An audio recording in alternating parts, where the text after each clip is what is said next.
Notamment. Commençons d'abord par cette polémique consécutive à une campagne de communication menée par le planning familial français. Un homme peut-il être enceint? Oui, disait cette campagne de communication avec un dessin très subjectif qu'il montrait évidemment beaucoup de polémiques. Le planning familial a été accusé de nier la réalité. Aujourd'hui, c'est une ministre qui prend sa défense, la ministre déléguée en charge de l'égalité entre les femmes et les hommes, Isabelle Rome, qui nous enjoint à ne pas céder aux menaces de l'extrême droite et à défendre le planning familial malgré la controverse que sa campagne pourrait entraîner. Pour en parler avec nous, notre première invitée. Bonjour Marguerite Stern. Bonjour. Soyez la bienvenue sur Sud Radio. Vous êtes essayiste, vous êtes féministe, vous êtes notamment l'autrice de ces collages qui dénonçaient les féminicides qu'on a vus dans un certain nombre d'endroits sur le pays. Avec l'une de vos camarades féministes également, évidemment, Dora Muto, vous signez une tribune dans le magazine Marianne, justement pour expliquer pourquoi cette campagne du planning familial, de votre point de vue de femme et de féministe, cette campagne menace les femmes. En quoi elle menace les femmes? Pour plusieurs raisons qu'on détaille dans la tribune, c'est difficile d'expliquer ça en très peu de temps, mais premièrement, on est très inquiète du fait que actuellement dans le féminisme, on ne parle plus que de transactivisme, de transidentité, jusqu'à oublier des sujets très importants comme la lutte contre les féminicides, les violences conjugales, les violences sexuelles, l'avortement, qui est régulièrement mis en danger à l'échelle mondiale, et c'est normalement la mission du planning familial, au lieu de se préoccuper d'hommes enceints.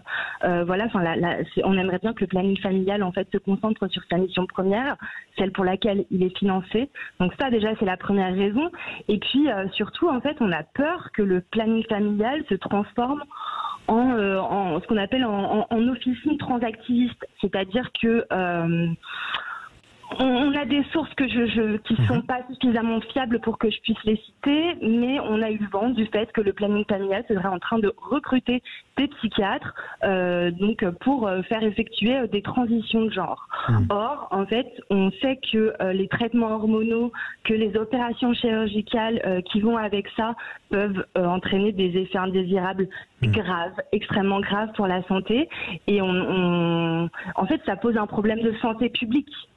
Alors on va essayer de revenir d'ailleurs pour redonner quelques définitions, essayer d'en parler calmement, d'autant plus qu'on parle d'un milieu militant qui est finalement pas si nombreux que ça, quel que soit le côté de la polémique sur lequel on pourrait se placer. Alors transactiviste, c'est quoi d'ailleurs? La définition du transactivisme, c'est quoi? C'est une personne qui milite pour, de son point de vue, l'égalité des droits entre les personnes transsexuelles et celles qui ne sont pas transsexuelles. C'est ça?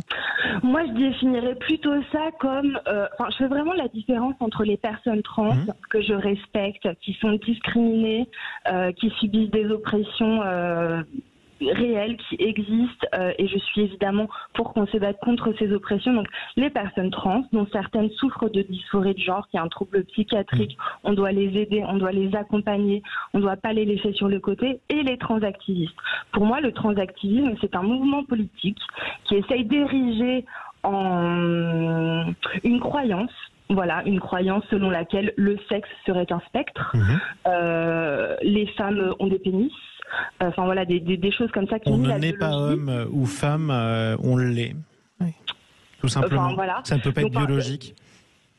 C'est ce qu'ils disent, quoi. Voilà. Et donc, mais ça relève de la croyance. Or, on ne peut pas ériger une croyance en idéologie politique. C'est ce que le transactivisme fait. Alors après, c'est un débat. Après tout, pourquoi pas imaginer que deux conceptions différentes s'opposent? Pourquoi? Et depuis très longtemps, Marguerite Stern, que vous avez pris ces positions, notamment sur les réseaux sociaux, mais pas seulement, en écrivant, en prenant la parole en public. Pourquoi êtes-vous accusée de transphobie?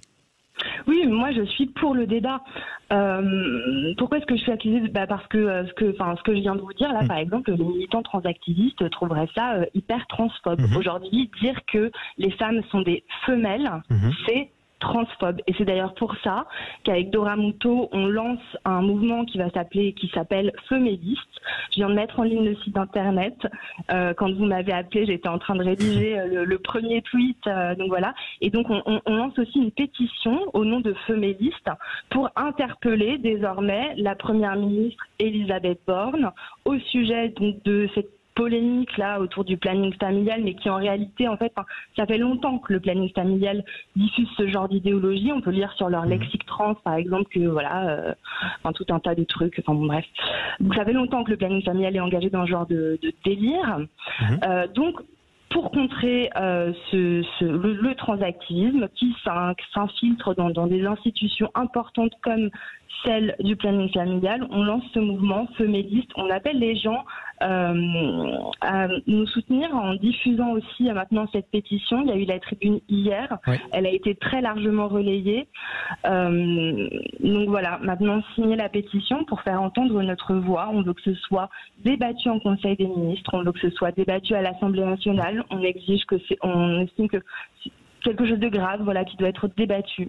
Et en tout cas, c'est un débat extrêmement enflammé. Vous parliez de votre camarade co-signataire de votre tribune dans le magazine Marianne, qui se nomme Dora Muto. Elle est auteure, créatrice notamment du compte Instagram Tajoui. Si vous voulez d'ailleurs vous-même vous renseigner, vous qui nous écoutez sur Sud Radio, pour voir quelles sont les positions des unes et des autres d'ailleurs. C'est ainsi qu'on se forge sa propre opinion. Marguerite Stern, revenons sur ce qui vous a été objecté lorsque vous avez repris position sur ce sujet. On vous a accusé d'écrire dans un magazine de droite. Ça, c'est ce qui se lit un peu partout parce que vous aviez écrit dans Marianne. À supposer que Marianne soit de droite, je ne pense pas qu'il se voit comme ça. Et il y a fort à parier qu'on vous reproche la même chose une fois que vous aurez parlé sur Sud Radio et qu'on s'en rendra compte pour ce qui est de vos détracteurs en tout cas.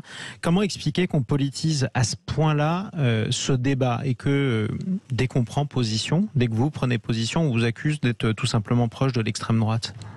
Je pense que c'est un peu le dernier argument que les personnes transactivistes, argument entre guillemets quoi, en fait, trouvent pour essayer de nous décrédibiliser. Finalement, c'est un argument qui n'en est pas un. Et nous, on s'est rendu compte en partageant cette tribune que on a été contacté par beaucoup de personnes, pas d'extrême droite en fait. On s'apprête à rencontrer des députés, aucun n'est d'extrême droite en fait. Donc si les députés de La République En Marche, de la France Insoumise, d'Horizon, si les personnes du Printemps républicain sont d'extrême droite, si Charlie Hebdo, qui a publié un article allant dans notre sens et d'extrême droite. Avec un dessin extrêmement précis, en tout cas extrêmement engagé. Vous en avez le droit d'aimer ou pas d'ailleurs, mais ça c'est encore autre chose. Mais en tout cas oui, effectivement, donc vous avez l'impression que tout le monde est d'extrême droite quand on prend position sur ce sujet. Revenons maintenant à ce que vous avez dit, parce que c'est important malgré tout. Je disais, il y a l'accusation d'être d'extrême droite d'une part, pourquoi pas, et de l'autre côté, il y a l'accusation de transphobie, c'est-à-dire qu'on vous reproche de haïr les personnes qui sont transsexuelles. Vous l'avez dit vous-même, il y a un certain nombre d'oppressions. Enfin, c'est extrêmement difficile pour un grand nombre de personnes transsexuelles, ne serait-ce que de marcher dans la rue en toute sécurité. Donc, quelle est la différence entre, d'une part, soutenir ces personnes qui sont menacées pour une bonne partie d'entre elles, qui ont beaucoup de difficultés à vivre en sécurité ou en paix, et de l'autre côté, s'opposer à la campagne du planning familial? Écoutez, en fait, moi, politiquement, je ne suis pas pour... je suis pas pour prôner le libre choix. En fait, philosophiquement, je ne suis pas libérale. Je pense que l'argument du libre choix, on est libre de porter le voile, on est libre de se prostituer, puis on est libre, pourquoi pas aussi, d'aller dans un cabinet médical pour subir une ablation de ses parties génitales. Je crois pas à ces arguments-là. Moi, je crois qu'il y a des personnes, parfois, qui, certes, consentent à leur propre oppression, mais on faut les aider, en fait, ces personnes. De la même façon que, je sais pas, je prends souvent l'exemple d'une personne anorexique. L'anorexie touche d'ailleurs majoritairement les femmes, et on sait que les troubles alimentaires viennent aussi de traumatismes, de violences sexuelles souvent, de choses dans l'enfance. Voilà. On n'irait pas encourager une femme anorexique à s'affamer, en fait. On irait contre son consentement. Parce qu'on estime que ça pose un problème de dignité humaine. Dans le cas des personnes trans qui vont subir des traitements hormonaux qui entraîne des conséquences irréversibles sur le corps. Des opérations entre guillemets chirurgicales qui entraînent également des conséquences irréversibles. Moi, malgré le fait que ces personnes-là me détestent, me traitent de transphobe, d'extrême droite, de tout ce que vous voulez, je me soucie de la santé de ces personnes et je n'ai pas envie en fait que plus tard, voilà, dans quelques années, on se rende compte que finalement on a massacré une génération. Donc ouais, je m'oppose à l'argument du libre choix dans certains cas, en fait. Alors, si on pousse et on essaie d'en discuter calmement, en revenant justement sur le reproche qui vous est fait de transphobie, sur l'accusation qui vous est portée de transphobie, par exemple, on pourrait avoir l'impression, quand vous parlez de personnes transsexuelles, que vous en parlez comme de personnes qui sont malades. Il arrive encore qu'aujourd'hui, des personnes homophobes, c'est pas votre cas, par exemple, fustigent les personnes homosexuelles en disant que ce sont elles-mêmes des personnes malades qu'il faudrait guérir. Oui, mais alors en fait, c'est un parallèle que je comprends pas, parce qu'il y a un problème de logique là-dedans. C'est pourquoi je vous propose d'y répondre tranquillement. Ah, mais vous trouvez que je suis pas tranquille? Non, au contraire, vous l'êtes parfaitement, justement, donc profitons-en. Comme on est sur Sud Radio, parlons vrai, alors. Non, mais alors, en fait, l'homosexualité, si elle était pleinement acceptée par notre société, ce qui n'est pas tout à fait vraiment encore le cas, malgré le fait que aujourd'hui les personnes homosexuelles ont le droit de se marier, mais je trouve qu'il y a encore beaucoup de chemin à faire là-dessus. Donc voilà, s'il n'y avait pas d'homophobie dans cette société, les personnes homosexuelles pourraient vivre sereinement en fait, puisque leur seul problème, c'est le fait que d'autres personnes, voilà, les oppressent, les discriminent, voilà. On est d'accord, il y a de l'homophobie dans ce pays encore, comme dans un certain nombre d'autres, et c'est extrêmement dangereux dans certains quartiers. Revenons aux trans maintenant. Dans le cas de la transidentité, c'est pas du tout la même chose. Les personnes concernées disent elles-mêmes qu'elles souffrent d'un rapport difficile, on va dire, à leur corps, qu'elles ont l'impression de ne pas être nées dans le bon corps. J'imagine pas la souffrance que ça doit être, en fait, que de se réveiller tous les matins et de ne pas supporter son corps à ce point, en fait. Donc, même si la société n'était pas transphobe, même s'il n'y avait pas de discrimination à l'égard de ces personnes, le trouble subsisterait. Et d'ailleurs, ces personnes demandent l'intervention du corps médical, que ce soit des interventions chirurgicales, les traitements hormonaux ou bien un suivi psy. Donc moi, allons au bout de stigmatiser ces personnes, en fait. Bien sûr, mais allons au bout de la logique en essayant essayons d'aller au bout de la logique. Une fois que la personne est reconnue à l'état civil, par exemple, comme le sexe dans lequel elle se reconnaît, pourquoi pas. Une fois qu'elle peut s'habiller sans être discriminée de la manière dont elle le souhaite, ce trouble disparaît. On n'a pas encore vraiment d'études fiables, donc c'est difficile de citer des sources, pas totalement, non, en fait, parce que de toute façon, les chirurgies qui sont proposées ne créent pas d'organes fonctionnels, en fait. Je ne vais pas vous détailler. On voit à peu près, on voit ce que vous voulez dire. Voilà.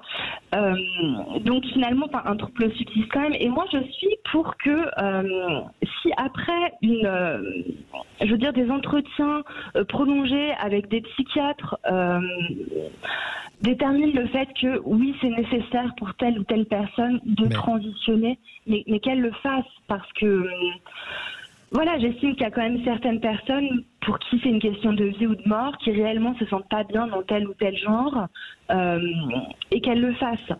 Mais simplement, je ne suis pas pour qu'on érige ce système en système politique global et qu'on encourage des adolescents et des adolescentes à transitionner. En fait, la différence, elle est là.